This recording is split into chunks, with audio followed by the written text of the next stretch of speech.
Amis, ça fait quelques jours que je ne me suis pas adressé à vous, mais ce matin à mon réveil, j'ai appris avec consternation le décès de l'un des plus grands écrivains que l'Afrique ait porté en son sein au cours du siècle passé et de celui qui commence, c'est-à-dire le XXe siècle et le XXIe.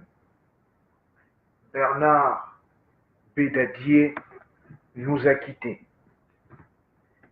Et le souvenir de ce grand homme de lettres m'habite et oblige que je m'arrête et que je médite. Mais au-delà de cette méditation, je voudrais vous inviter, chacun dans ce qu'il est, chacun dans ce qu'il fait, à marquer un temps d'arrêt, un temps de silence, un temps d'hommage, un temps de célébration. Qui de nous n'a pas trébuché en dictée à l'école primaire sur les phrases de Bernard Bédadier?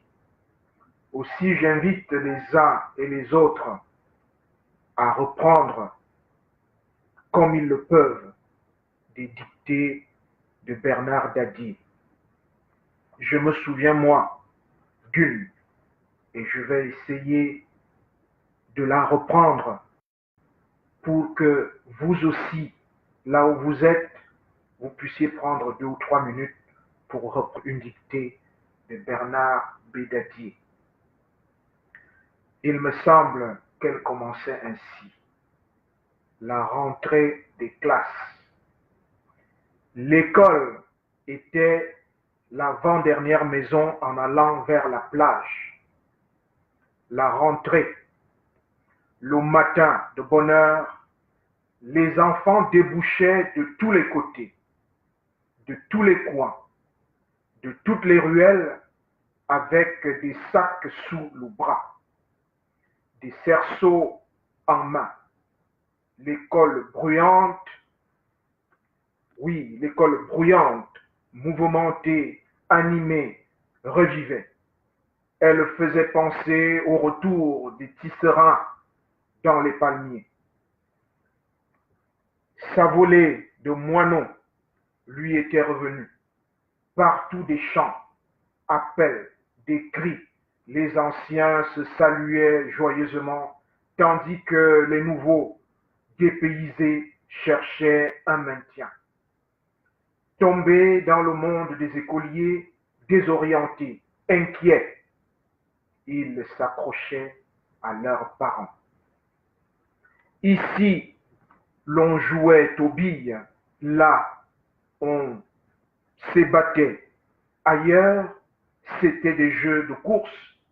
Un peu plus loin, le saut-au-mouton, le colimaillard, le football. Voilà le directeur, un homme grand, à la démarche calme. À son approche, les bruits cessent. Bernard B. Dadier. Plimier. Je crois que beaucoup se souviennent de cette dictée qui a fait l'objet du certificat de fin d'études primaires au Cameroun en juin 1980. Pour ceux qui sont de cette promotion, vous pouvez vous reconnaître. Alors, je passe le relais à qui?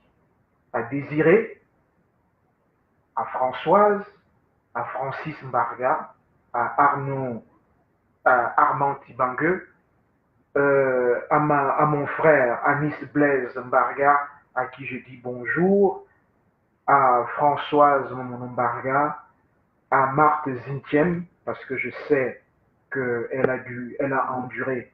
C'est ma petite sœur, elle n'était pas très forte en français, elle avait souvent beaucoup de fautes. Bon, mais bon, aujourd'hui c'est une très grande avocate. Je pense à François, lui aussi du côté de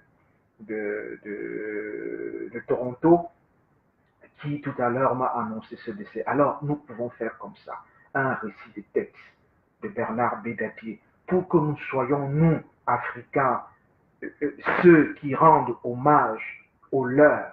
N'attendons pas que ce soit les autres qui disent quelque chose de bien de Bernard Bédatier. Nous pouvons reprendre ces textes en chœur et former une grande chaîne de partout où nous sommes dans le monde, une grande chaîne qui va accompagner ce grand écrivain à sa dernière demeure. Parce que nous avions fini par penser que Bernard Dadier était immortel, lui qui quitte ce monde à 103 ans.